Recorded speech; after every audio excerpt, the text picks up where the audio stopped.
নমস্কার বন্ধুরা, তোমরা সকলে কেমন আছো? সোমা লাইফস্টাইলে একটা স্বাগত জানিয়ে একটা নতুন ব্লগ করতে লাগলাম। আর দেখো আমি ঝিঙা কাটতে বসে গেছি। আজকে ঝিঙা পোস্ত করব, তা আর করব আম চাচা করবো না, আমি চাটনি করবো আজকে। তার কারণ হচ্ছে আমের চাটনি খেতে একদম ইচ্ছা করছে অনেক দিন ধরে, কারণ আম চাচাটা খেলাম দুদিন, এবার আমের চাটনিটা খাবো। আর আজকে রান্না সেরকম নর্মালি করব, তার কারণ হচ্ছে খুশির আজকে নিমন্ত্রণ আছে বার্থডের একজনের দুপুরবেলায়, সেজন্য খুশি খাবে না, তোমাদের দাদাবাবুরও তাই স্কুলে একটু প্রোগ্রাম আছে দুপুরবেলায়, ওখানে খাওয়া দাওয়া, সেই জন্য আমি একা, সেই জন্য সিম্পল রান্নাটাই করে নেবো। দুপুরবেলায় নয় ডিম ভাজা করে দেবো, রাত্রেবেলায় নয় ডিমের একটু ঝোল করে দেবো, এটাই হচ্ছে ব্যাপার। তো এখন রান্নাবান্না এইসব আরম্ভ করলাম। এখন আমি বন্ধুরা ঝিঙাটা কেটে নিয়ে চলেছি, তার মধ্যে একটু আলু দেবো, এই জন্য একটুখানি আলু কেটেছি, জানো তো, জল দিয়ে ভিজিয়ে রেখেছি। আর পেঁয়াজও কেটে নিয়েছি, আর এদিকে দেখো আমও ছোটো ছোটো করে কেটে রেখেছি। এটা চাটনি করবো আজকে, তোমাদের বলেই দিয়েছি। আর তারপরে খুশিকে তো দুধ দিলাম, দুধ বিস্কুটও খেলে, দেখো আমারও দুধটা আজকাল খাওয়াই হয়নি, তাই একটু সুজি করবেন, তো সুজি বার করে রেখেছি। আর দেখো কিশমিশ কাজু বাদাম সব ভিজিয়ে রেখেছি, খাবো আমার জন্য, ও আবার খায় না। আর এদিকে আবার জানো তাই দেখো ওটস করছি, তা তোমাদের দাদা ওর জন্য ওটসটা ওকে দিয়ে দিব, দিয়ে আমি দেখি একটা একটা করে রান্না শুরু করি, না হলে তো মুশকিল। সব কেটে কেটে নিয়ে চলে আসলাম, ফটাফট হয়ে যাবে, নাহলে তো দেরি হয়ে গেলে মুশকিল আবার। আর মানে ব্যাপারটা কী হচ্ছে বলতো, খাওয়ার সেরকম ব্যাপার নেই তো বাড়িতে, সেই জন্য ও তো চলে যাবে, দুজনে যে দুপুরবেলায় খাবে না, সেই জন্য খাওয়া নিয়ে চিন্তা নেই, সেই জন্য আস্তে সুস্থেই সব রান্নাবান্নাগুলো করে দেখো বন্ধুরা। এদিকে ঝিঙে পোস্তটা চাপিয়ে দিলাম, এদিকে আস্তে আস্তে হচ্ছে একটু জল মানে একটুই দিয়েছি, ঝিঙা থেকে তো নিজে থেকে জল বেড়ে তোমরা জানো, তো আস্তে করে হোক। আর এই দেখো এদিকে না, ওই যে বললাম দুধ আছে আমার জন্য, দুধ দিয়ে কী করবো, দুধ দিয়ে মুড়ি নাড়ে খেতাম, তা ভাবলাম একটু সুজি করে নিই, তা একটু সুজি করে নেবো, তোমাদের তো বললাম একটু আগে আমি। তা আর আর এই দেখো এই দিকটা হচ্ছে, এই দেখো চাটনি করে নিয়েছি, দেখেছি কি দারুণ। তা এখন আমি সুজিটা করে নিই, তারপরে তোমাদেরকে দেখাচ্ছি, দাঁড়াও।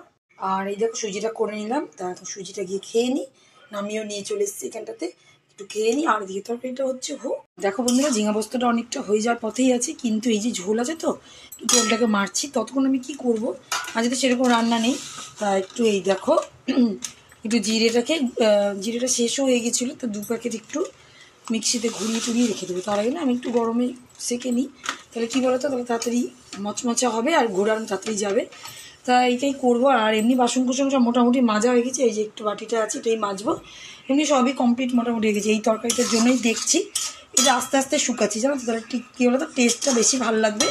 তাই এদিকে এটা হয়ে যাবে, আর এদিকে তখন আমার এটা কাজও হয়ে যাবে, করে টোরে একটু ঘরে যাব, ওই ব্যালকনির গাছপালা এগুলো ঘরের কাজ, ওগুলো যেগুলো আছে সেগুলো বাদ দিয়ে। আর দেখো সেরকম গরম না বলে আমি হাত দিয়ে কিন্তু নড়াচ্ছি, এটা আমি কিন্তু সেরকম না, আমি মচমচা করে নেবো একটুখানি, জাস্ট একটু ঠান্ডা করে মিক্সিতে ঘুরিয়ে নিয়ে রেখে। বন্ধুরা দেখো ব্যালকনিতে চলে এসেছি, আর দেখো পুচকি একটা নয়নতারা গাছ এখানে লাগিয়েছি, জানি না হবে কি না। আর মাটিগুলো দেখো না এত শক্ত হয়ে গেছে যে কী বলবো তোমাদেরকে, ইটের মতো শক্ত হয়ে গেছে। দেখো মানে জল দিয়েছিলাম, প্রতিদিনই জল দিচ্ছি, তোমরা তো জানোই, বিকালবেলা দিই, সকালে দিই, সবসময় দেখাশোনা করছি, কিন্তু ইটের মতন শক্ত হয়ে যাচ্ছে, মানে এত রোদের তাপ আমার ব্যালকনিতে। তা যাই হোক দেখো আমি, আর জানো তো এই জবা ফুল গাছটায় ফুল হচ্ছে, কিন্তু সাদা সাদা একরকমের কী জিনিস প্রত্যেকটা ডালে হয়ে যাচ্ছে, বলো না, ফুলগুলো বড়োভাবে ফুটতে পারছে না। তা কি মুশকিলে পড়েছি আমি না, আমার না খারাপ লাগে, বাইরে রোদ্দুর দেখো, কী রোদ্দুর দেখো, অবস্থা খুব খারাপ। তা যাই হোক আমি এখন গাছগুলোকে একটু জল টল দিই আরেকবার, তারপরে তো আবার বিকালে দিতে হবে, 2বার করে দিই। এখন তো ব্যালকনি দিচ্ছি, রোদ আসেনি, এখন তাঁত আসছে, এরপর তো রোদ আর আসাই যাবে না এখানটায়। তা যাই হোক একটু জল টল দিয়ে দিই, পালাই সব জ্বালা টালা লাগিয়ে দিই, ভিতরে এবার চলে যাবো। তা বন্ধুরা দেখো কাপড় চোপড় নিয়ে বসে পড়েছি, এই যে খুশির কিছু কাপড় ছিল তা ভিজিয়ে দিচ্ছি, সন্ধ্যে সব কাজ কমপ্লিট হয়ে গেছে, বেশি না একটুখানি আছে কাপড়, তা 2টো বালতিতে আলাদা আলাদা দিলাম, কারণ কালো প্যান্ট তো, তখন সাদা গেঞ্জির মধ্যে যদি লেগে যায় ওর, সেজন্য আলাদা করেই দিলাম। তা বন্ধুরা আজকে ভিডিওটা এইভাবেই শেষ করছি, আমি আর সামনে আসলাম না, কারণ খুবই গরম লাগছে, এই ভিজিয়ে দিব। এখন আমি বসবো ভিডিওগুলো এডিটিং করতে, আর তোমাদের ভিডিও দেখবো, কমেন্ট করবো, এইসবই কাজ। তা আজকে কিন্তু এইভাবেই শেষ করলাম, তোমরা কিন্তু আমার সঙ্গে থেকো আর আমাকে আগানোর সাহায্য করো, একটু সাপোর্ট করো।